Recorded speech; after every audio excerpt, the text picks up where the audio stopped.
नमस्कार दोस्तों, मैं दुर्विजय धनगर आप सभी का स्टडी पॉइंट पास गांव में आपका स्वागत करता हूं। दोस्तों, राम सेतु एक विशेष मुद्दा रहा है और राम सेतु के बारे में ऐसा कोई नहीं है जो ना जानता हो, हर कोई परिचित है। और इस परिचय में मैं कुछ और परिचित कराना चाहता हूं कि राम सेतु है क्या। राम सेतु तमिलनाडु में स्थित रामेश्वरम से लेकर और श्रीलंका में स्थित मन्नार तक बनाया गया जो एक ब्रिज है। और ये ब्रिज भगवान श्री राम ने बनाया था माता सीता को श्रीलंका से लाने के लिए। उस समय में नाम श्रीलंका नहीं लंका हुआ करता था, लेकिन अभी के समय में श्रीलंका है। और इस ब्रिज पे अनेकों फिल्म आ चुकी है। अनेकों को नहीं तो एक ही फिल्म आई है राम सेतु जो अक्षय कुमार की है। और ये फिल्म जो आई है ये काफ़ी चर्चा का विषय रहा है। आज राम सेतु के बारे में पूर्ण विवरण देखने के लिए आगे का वीडियो देखें। और ये रहा मेरा वीडियो।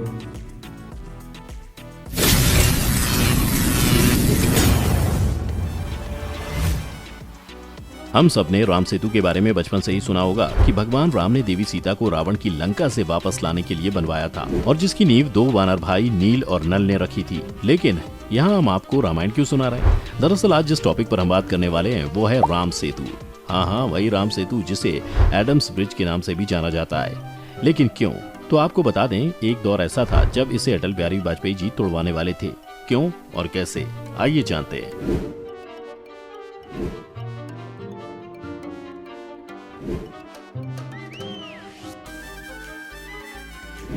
आपको पहले राम सेतु के बारे में थोड़ा जियोग्राफिकली बता दें। राम सेतु भारत के रामेश्वरम से श्रीलंका के मन्नार आइलैंड को जोड़ता है। ये लगभग 50 किलोमीटर लंबा ब्रिज है जिसके बारे में कहा जाता है कि 15वीं शताब्दी में आप इससे पैदल चलकर श्रीलंका पहुंच सकते थे, यानी तब ये पानी में डूबा नहीं था। आज ग्लोबल वार्मिंग के चलते राम सेतु समुद्र में डूब चुका है, लेकिन आप इसे सैटेलाइट पिक्चर्स में साफ तौर पर देख सकते हैं। लेकिन इसके अलावा राम सेतु रिलीजियस और इकोसिस्टम के नजरिए से भी भारत का एक बहुत जरूरी हिस्सा है। साथ ही ये भारत में मौजूद बहुत सारे धर्मों में से हिंदू और इस्लाम धर्म के लोगों के बीच एक खास जगह बनाता है।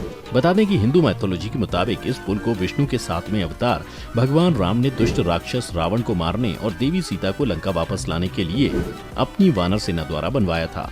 वहीं इस्लाम मानने वाले लोगों के बीच ये कहानी प्रसिद्ध है कि आदम ने ये ब्रिज बनाया और लंका के एडम्स पॉइंट पर जाकर करीब 1000 सालों तक तौबा यानी पश्चाताप किया। इसलिए दोनों ही धर्मों के लिए ये पुल काफी मायने रखता है। लेकिन इसको तोड़वाने की कोशिश क्यों की गई? चिंता नहीं कीजिए, हम राम सेतु फिल्म की तरह आपका वक्त बिल्कुल बर्बाद नहीं करेंगे और ना ही विज्ञान की धज्जियां उड़ाएंगे। तो आइए जानते हैं कि उस दौर में मुद्दा आखिर क्या था। आइए थोड़ा शुरू से शुरू करते हैं। नहीं, त्रेता युग से नहीं। दरअसल भारत के साउथ में धनुषकोटी और श्रीलंका के नॉर्थ वेस्ट में पंबन के बीच समुद्र में 48 किलोमीटर चौड़ी पट्टी के तौर में उभरे एक जमीनी हिस्से के सैटेलाइट से खींचे गए पिक्चर्स को American space research institute NASA ने जब साल 1993 में दुनिया भर में जारी किया तो भारत में इसे लेकर पॉलिटिकल और रिलीजियस विवाद पैदा हो गया था। अब ये जान लेते हैं कि साइंटिफिक तौर पर आखिर राम सेतु है क्या।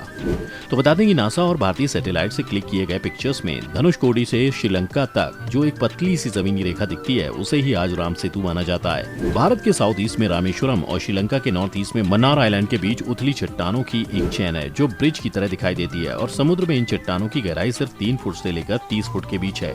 साथ ही ये ढांचा मन्नार की खाड़ी और पाक स्टेट को एक दूसरे से अलग करता है और इस इलाके में समुद्र बेहद उथला है। इसके बारे में ये भी कहा जाता है कि 15वीं शताब्दी तक इस पुल पर चलकर रामेश्वरम से मन्नार द्वीप तक जाया जा सकता था, लेकिन तूफानों ने यहाँ समुद्र को कुछ गहरा कर दिया। 1480 ईस्वी में ये साइक्लोन के कारण टूट गया और समुद्र का वाटर लेवल बढ़ने के कारण ये डूब गया। दूसरी ओर पुल की प्राचीनता पर रिसर्चर्स का भी अलग अलग बयान है। कुछ इसे 3500 साल पुराना बताते हैं तो कुछ इसे आज से 7000 साल पुराना बताते हैं और कुछ का तो ये भी मानना है कि ये 17 लाख साल पुराना है। लेकिन जब ये पुल इतना पुराना है और लोगों की भावनाएं इससे इतनी जुड़ी हैं, तो अटल सरकार इसे तोड़वाना क्यों चाहती थी? इस सवाल के जवाब के लिए हम आपको पहले उस योजना के बारे में बता दें जिसके तहत ये पुल तोड़ा जाना था।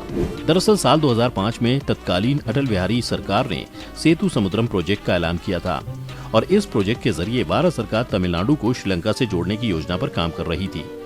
तो क्या इससे पहले तमिलनाडु और श्रीलंका में ट्रेडिंग नहीं होती थी? तो आपको बता दें कि होती तो थी, लेकिन कान सीधे पकड़ने के बजाय बिल्कुल आज ही की तरह घुमाकर पकड़ा जा रहा था, यानी घूमकर ट्रेडिंग हो रही थी। अब इस पर अटल सरकार ने फैसला लिया कि राम सेतु के एक हिस्से को तोड़वाकर वहां थोड़ा गहरा समुद्री लेन बना दिया जाए ताकि भारी सामान वाले जहाज वहां से पास हो सकें और फ्यूल के साथ वक्त भी बचे।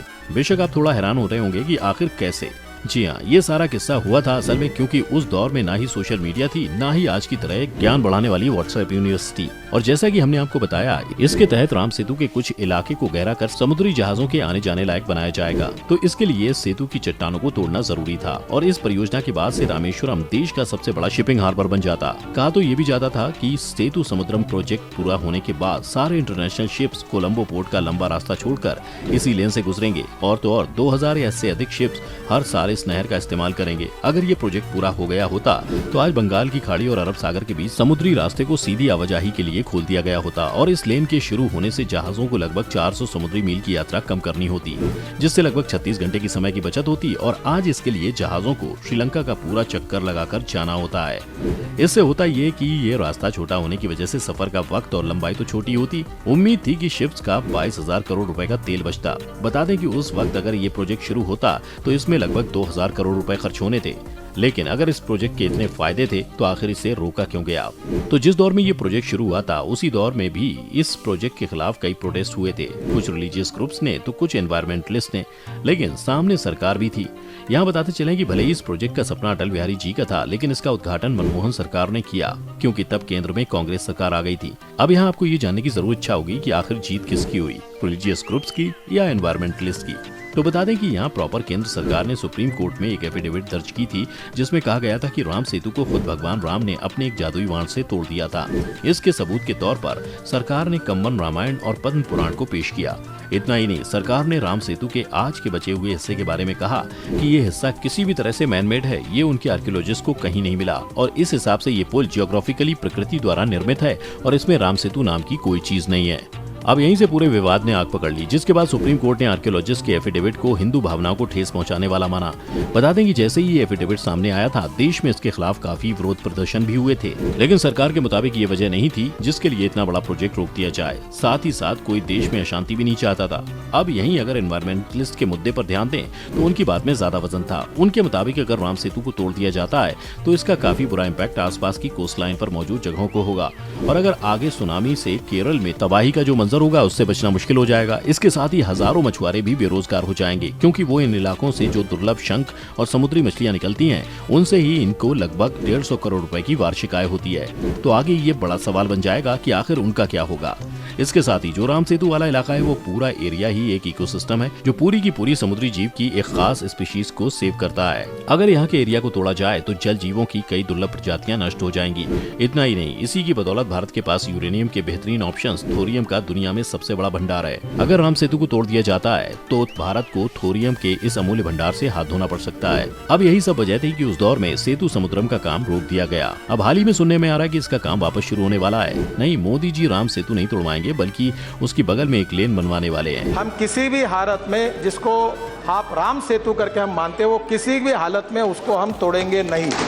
आज सालों बाद फिर एम्बिशियस सेतु समुद्रम प्रोजेक्ट को लेकर केंद्र सरकार ने सुप्रीम कोर्ट के सामने अपना रुख साफ कर दिया है। मोदी सरकार ने सुप्रीम कोर्ट से कहा है कि वो सेतु समुद्रम परियोजना को पूरा करने के लिए देश के हितों से समझौता नहीं किया जाएगा और इस प्रोजेक्ट को पूरा करने के लिए राम सेतु को कोई नुकसान नहीं पहुंचाया जाएगा। इस बारे में केंद्र सरकार ने सुप्रीम कोर्ट में एक एफिडेविट भी दायर किया। ये तो थी देश के हित की बात, लेकिन यहीं कई महानुभावों का ये भी कहना है कि राम सेतु को नेशनल हेरिटेज घोषित कर देना चाहिए। Now I am hoping that very soon the Prime Minister will declare that Ram Setu is a national heritage monument and the government will make it possible for you to go there. दोस्तों, आपके क्या विचार हैं इस पर? आप अपनी राय हमें कमेंट सेक्शन में बता सकते हैं। आपको अगर हमारी आज की वीडियो पसंद आई हो तो वीडियो को लाइक और शेयर जरूर करें, साथ ही चैनल को सब्सक्राइब भी कर लें।